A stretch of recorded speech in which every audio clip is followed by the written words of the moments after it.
है motion in a plane. Chapter 4 है ये आपके एनसीईआरटी में। मोशन के बारे में डिस्क्राइब करना है। मोशन आप पढ़ चुके हैं। प्लेन का मतलब होता है बेटा आप पढ़ चुके हैं ये भी 2D, जहां पे किसी ऑब्जेक्ट के कॉन्फ़िगरेशन डिसाइड करने के लिए दो कोऑर्डिनेट की जरूरत हो, उसको हमने प्लेन कह दिया था। तो यहाँ पे कुछ एक डेफिनेशन है सिंपल, वो हमने याद करनी है, समझनी है, बार बार नाम ले तो क्लियर रहे। फिजिकल क्वांटिटी डायमेंशंस के अकॉर्डिंग तो थे बेटा 4 तरह की।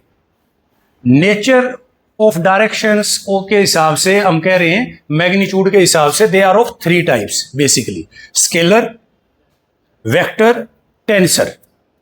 अभी डिस्कस करेंगे one by one. Scalar the quantities specified only by magnitude. इनकी डायरेक्शंस का हमें कुछ नहीं लेना देना होता। पहली बात होती नहीं होती है तो हमें उससे कंसर्न नहीं है।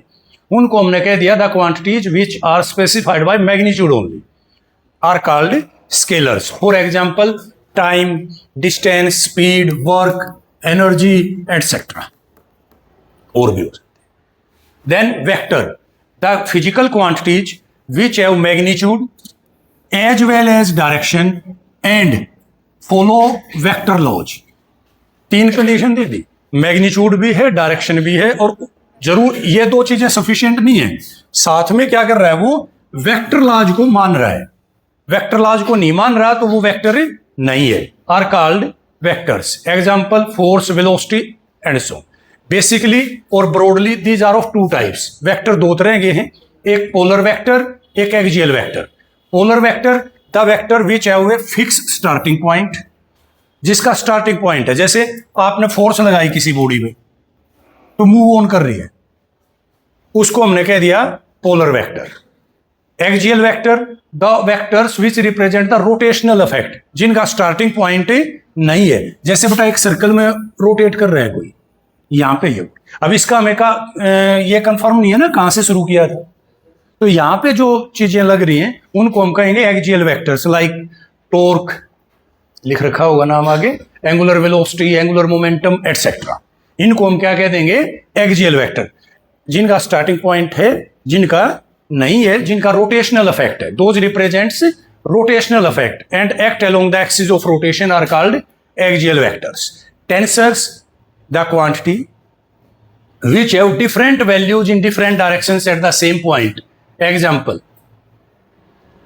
moment of inertia, radius of gyration, modulus of elasticity, pressure, stress.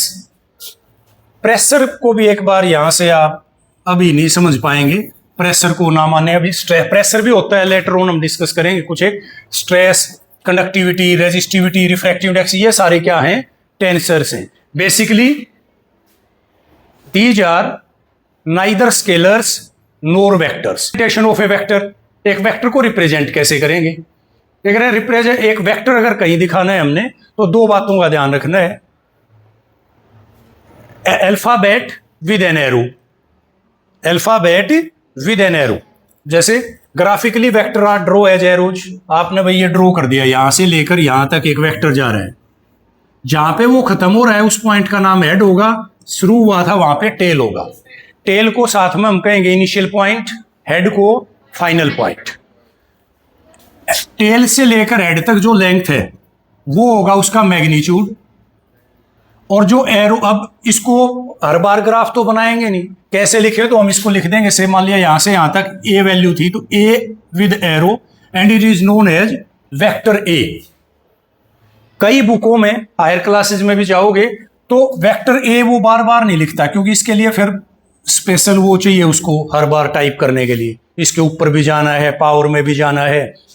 तो दूसरा क्या बनाया उसने, इसी अल्फाबेट को बोल्ड कर दो। अब हम जब नोटबुक में लिखते हैं तो हम ये यूज नहीं करते यूजुअली, क्योंकि बहुत ज्यादा आप उसको बोल्ड करेंगे तो वो पेज ही निकल जाता है कई बार। तो हम स्टैंडर्ड अपनी नोटबुक के लिए क्या फॉलो करते हैं, दिस मच।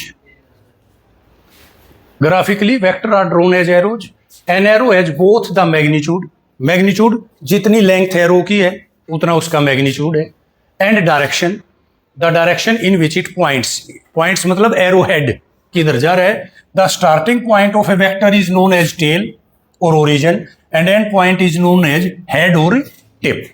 इसके अलावा starting point, final point, initial point बताया। In writing a vector by alphabet हम यूं लिखेंगे एरो विद हेड, और बाय बोल्ड अल्फाबेट या अल्फाबेट को बोल्ड लिख देंगे। The magnitude of a vector is the value of length between tail and head written by the modulus of A and is this much, modulus of A और simply ए। इसका जो magnitude है बेटा, magnitude of vector A, उसको लिखेंगे written as,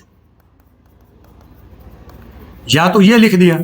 अब उसमें भी फिर वही हम नोटबुक में लिख रहे हैं, बार बार यूं क्यों लिखें, तो हमने इसको लिख दिया सिंपली ए, बोल्ड नहीं। इस पे बाई चांस बोल्ड है, बोल्ड नहीं लिखना, ठीक है। या तो इसका मतलब है इसकी मैग्नीट्यूड मतलब वैल्यू, या तो यूं लिखेंगे या यूं लिखेंगे। अब है डिफरेंट टाइप्स ऑफ वेक्टर, जो हम बार बार वर्ड यूज करेंगे वो देखेंगे एक बार। First one is a unit vector. Unit vector एक ऐसा वेक्टर जिसका मैग्नीट्यूड 1 हो, a vector whose magnitude value is unit, unity से। अगर अब उसके लिए रिप्रेजेंटेशन अलग बना ली, मान लिया बी एक यूनिट वेक्टर है, B is a unit vector. अगर यूनिट वेक्टर है बेटा तो इसको यूं नहीं लिखूंगा मैं, इसको लिखूंगा बी कैप। देखते ही मैं समझ जाऊं कि ये यूनिट वेक्टर है बी कैप। बी कैप का मतलब है इसकी जो वैल्यू है ना वो 1 है भाई, बी कैप की वैल्यू 1। अब काम क्या आया, ये कह रहे हैं मान लिया एक वेक्टर है, कोई ए वेक्टर है, एक वेक्टर है ए। आपसे पूछ ले ए वेक्टर की डायरेक्शन, जो ए कैप है वो ए वेक्टर की डायरेक्शन ही बताता है, क्योंकि एक वेक्टर के पास दो चीजें हैं, एक वैल्यू एक डायरेक्शन। वैल्यू तो उसकी लेंथ होगी, डायरेक्शन जिस तरफ वो जा रहा था। मान लिया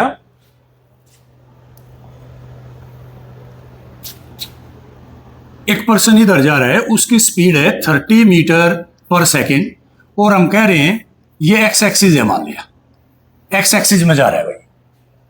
इसकी वेलोसिटी बतानी थी हमें, तो वेलोसिटी के पास दो चीजें होनी चाहिए, एक तो 30 या तो वैल्यू होगी, एक डायरेक्शन। इफ डायरेक्शन का मतलब था along x axis,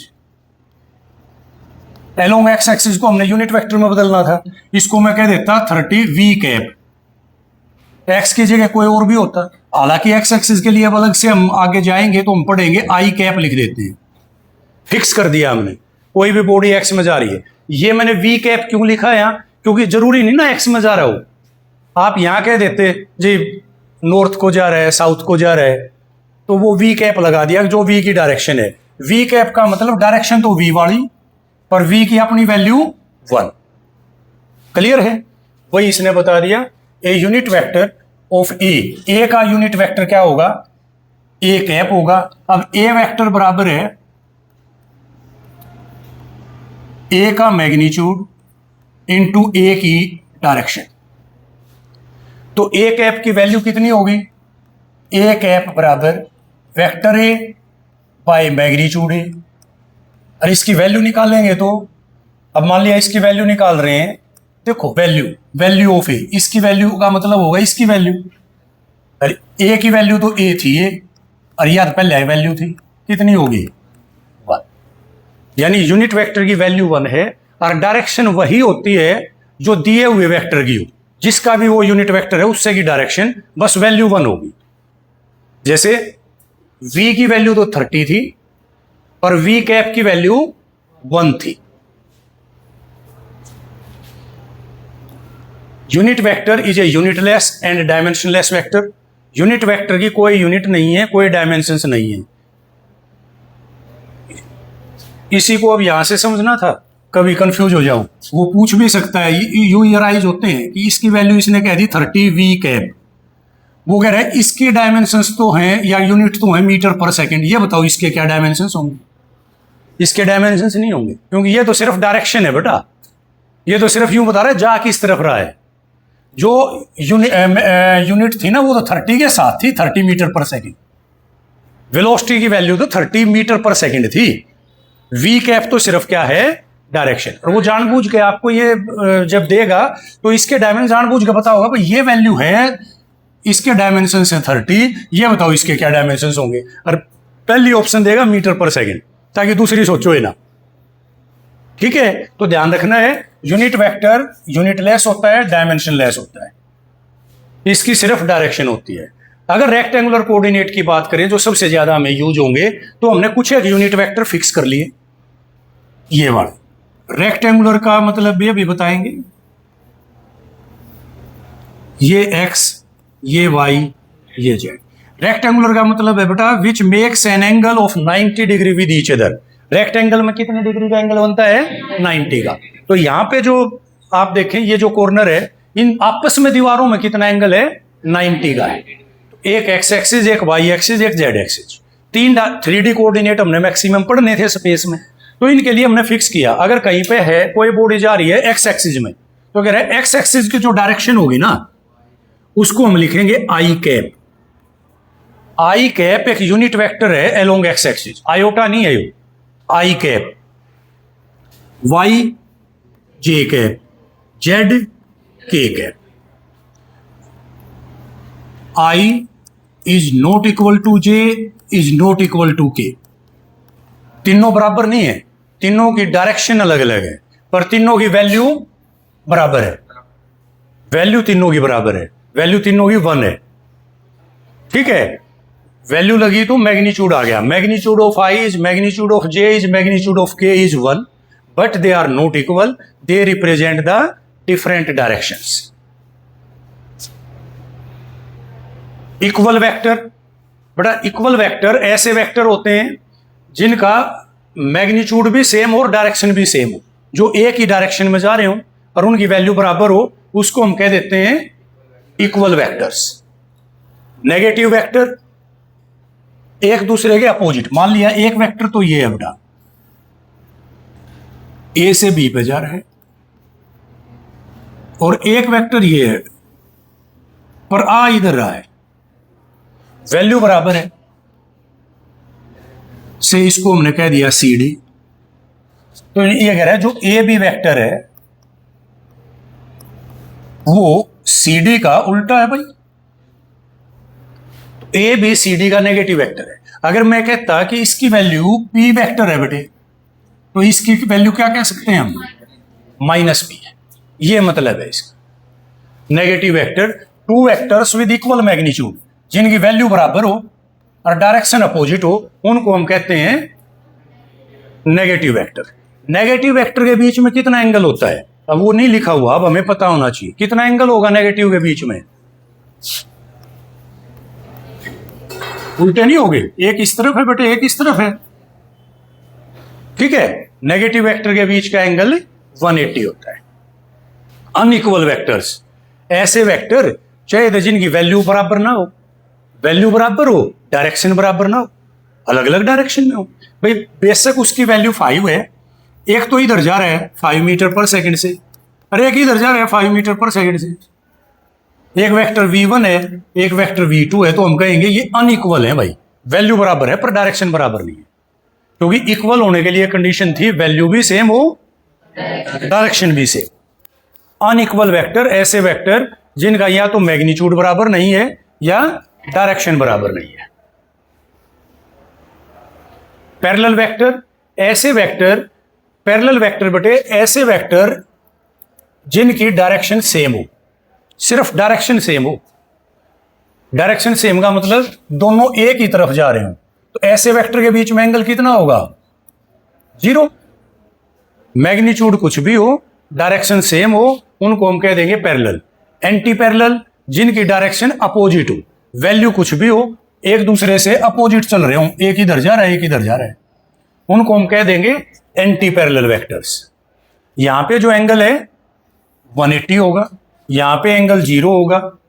orthogonal vectors, orthogonal vector का दूसरा नाम होता है बेटा नॉर्मल या perpendicular vector.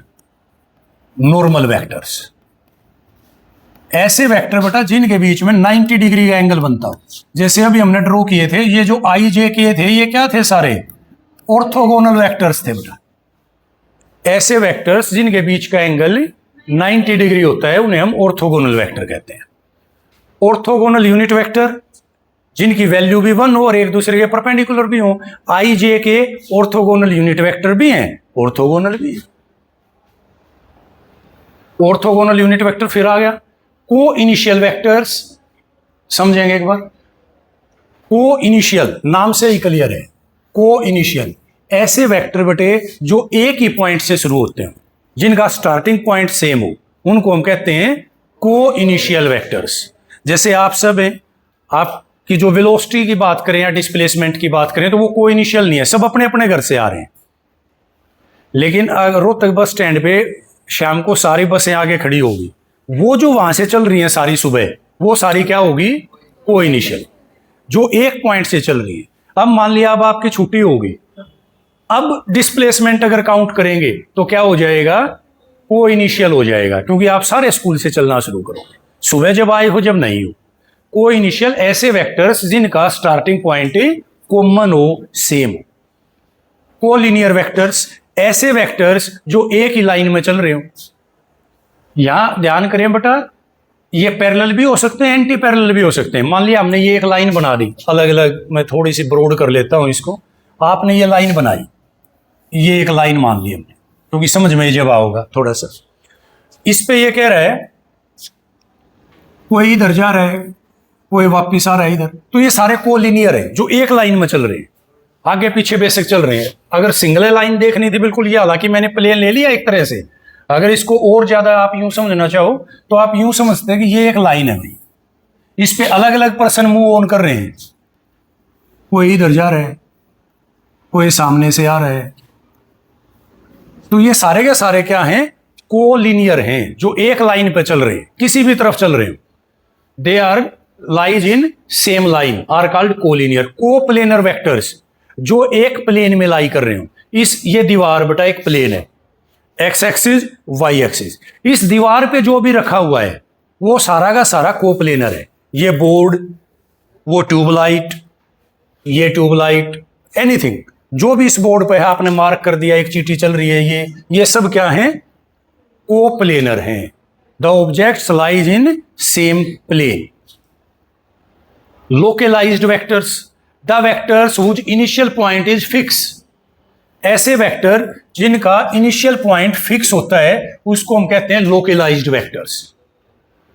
Non localized vectors जिनका इनिशियल पॉइंट फिक्स नहीं होता, इनिशियल मतलब starting point. For example all of you, सुबह घर से निकलने का आपका एक फिक्स पॉइंट है भाई, शाम में कहीं से भी घूम के जाओ आप घर को लौट जाओगे, सुबह वहीं से चलोगे। एक भिखारी है, शाम को रेलवे स्टेशन पे भीख मांग रहा है, मांगता पहुंच गया बस स्टैंड पे, वो वापस वहीं थोड़ा आगे सोएगा, वहीं सो जाएगा। उसका रोज का स्टार्टिंग पॉइंट अलग है। तो जिनका स्टार्टिंग पॉइंट फिक्स है लोकलाइज्ड, या फिक्स नॉन लोकलाइज्ड जिनका स्टार्टिंग पॉइंट फिक्स नहीं है। दूसरी सेंस में इसने सब फोर्स की सेंस में समझाया। रिजिड बॉडी, रिजिड बॉडी का मतलब होता है जिसके ऊपर हम फोर्स लगाएं तो इजीली डीफॉर्म ना हो, उसकी शेप ना बदलती हो, तो उसके ऊपर जो फोर्स लगेगी, एक बेंच रखा है, एक ये लेक्चर स्टैंड रखा है, मैं यहाँ पे आगे फोर्स लगाऊंगा और ये यहीं रखा है, तो इसका एक स्टार्टिंग पॉइंट होगा कि ये कहाँ से शुरू कर रहा है। उसको हमने क्या कह दिया? लोकलाइज्ड फोर्स कह दिया, कि उसका इनिशियल पॉइंट फिक्स था, यहां से लेकर शुरू किया और आगे कहां तक जाएगा। जीरो वेक्टर और नल वेक्टर, ये ध्यान करें बेटा। जीरो वेक्टर और नल वेक्टर बेटा एक ऐसा वेक्टर जिसकी वैल्यू जीरो, अब कैसे होगी बेटा? अब अभी तक हमने पढ़ा था ए में से ए सब्ट्रैक्ट किया, जीरो बचा। आज ये कह रहा है ए वेक्टर है, ए वेक्टर में से ए वेक्टर सब्ट्रैक्ट किया तो क्या बचे?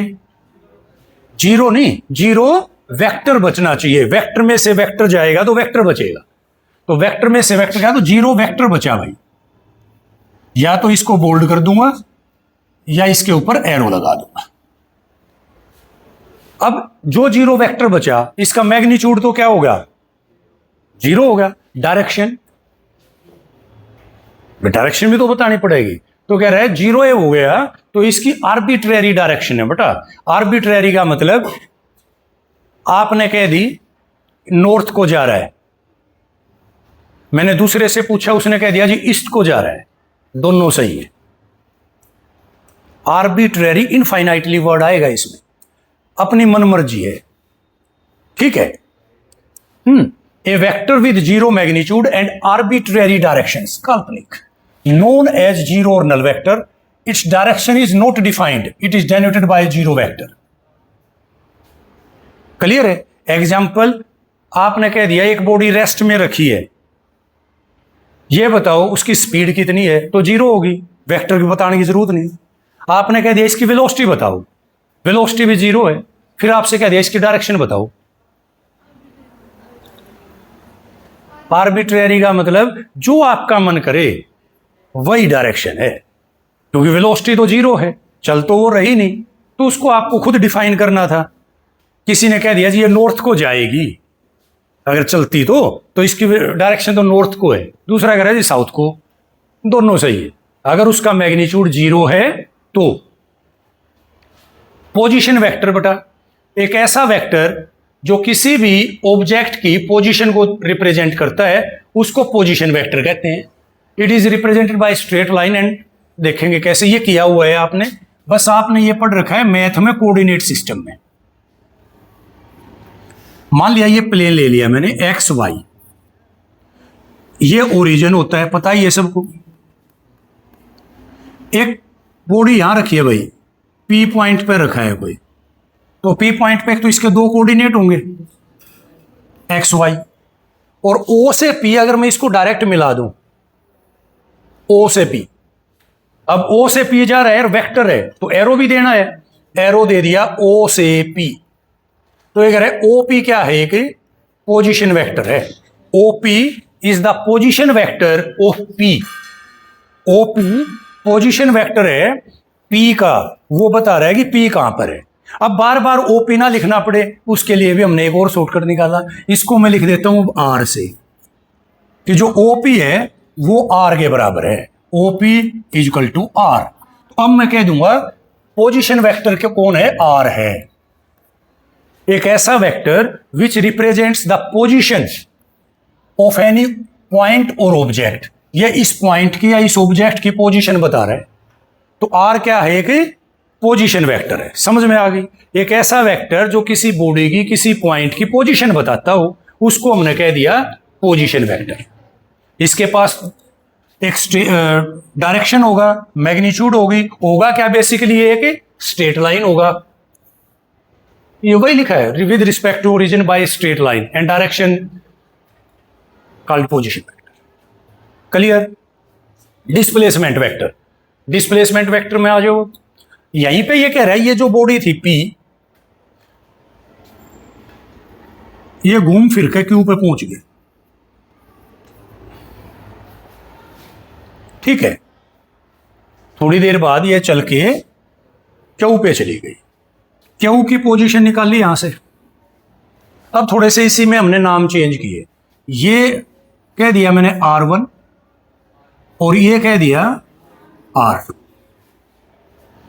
पी पॉइंट की तो पोजीशन वेक्टर है R1 और क्यू पॉइंट का पोजीशन वेक्टर है R2। डिस्प्लेसमेंट वेक्टर, अगर डिस्प्लेसमेंट वेक्टर की बात करें तो बेटा यहां से आप डायरेक्ट आए सीधे, डिस्प्लेसमेंट तो मिनिमम डिस्टेंस है, R1 से R2 तक आप जा रहे हैं तो बेसिकली आप पी क्यू जा रहे हैं, पी से क्यू जा रहे हैं, पी क्यू बेटा इसका डिस्प्लेसमेंट वेक्टर है। It is the displacement between initial and final position of an object at given time. शुरुआत में कहां था और अब कहां पर है, दोनों के बीच का जो डिस्प्लेसमेंट है उसी का नाम डिस्प्लेसमेंट वेक्टर है।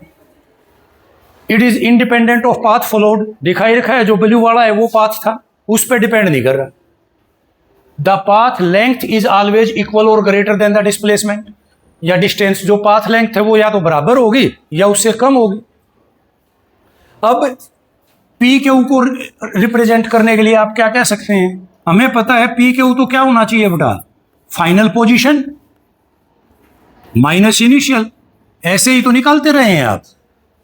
डिस्प्लेसमेंट कैसे निकालते हैं, अब जहां है जहां से शुरू किया था, अब हम क्यू पर हैं, पहले हम पी पर थे, क्यू का पोजीशन वेक्टर R2 है, P का पोजीशन वेक्टर R1 है, तो हम कितनी दूर आए हैं? R2 minus R1। अब P क्यू तो स्ट्रेट लिख दिया जो आपने अब तक पढ़ा था, इसको लिखे कैसे? 1 से 2 पे आए हैं या 2 से 1 पे, उसका तरीका लिखते हैं। अब इसको हम P क्यों नहीं लिखेंगे आगे, हम इसको R के सेंस में लिखते हैं। हम लिखेंगे इसको या तो R12,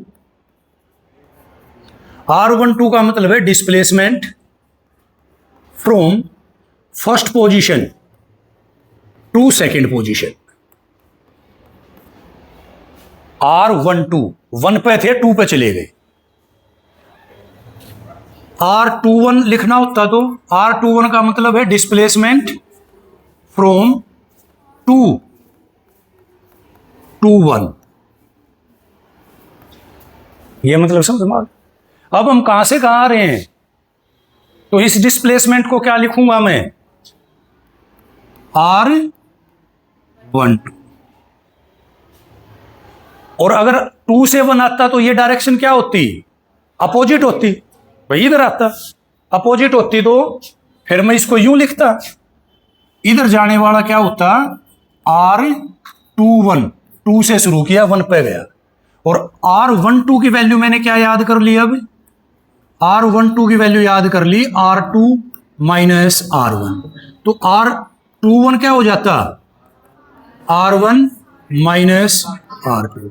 इसका मतलब क्या हुआ? R12 equal to minus R21। दोनों एक दूसरे के उल्टे हैं, जबकि वैल्यू क्या है आपस में? बराबर है। तो जितना P से Q दूर है उतना ही Q से P दूर है। Is that clear? वैल्यू बराबर है, डायरेक्शन अपोजिट है। क्लियर हो गया ना? क्लियर भी हो गया। यहां से वही चीज यहां पे दोबारा बता रखी है। वो जो डायग्राम आपको ऊपर बना के समझा दिया था वही दोबारा यहां पर है कि भी शुरुआत में P1 पे थे, A पे थे, पॉइंट्स के नाम बदल दिए, A था, B था, A से B पे आए, ये डिस्प्लेसमेंट R1, ये R2, ये R12, ये कोरेस्पॉन्डिंग फार्मूले। यहां से वैल्यू बता दी कि दोनों की वैल्यू इक्वल है पर डायरेक्शन दोनों की अपोजिट है। क्लियर?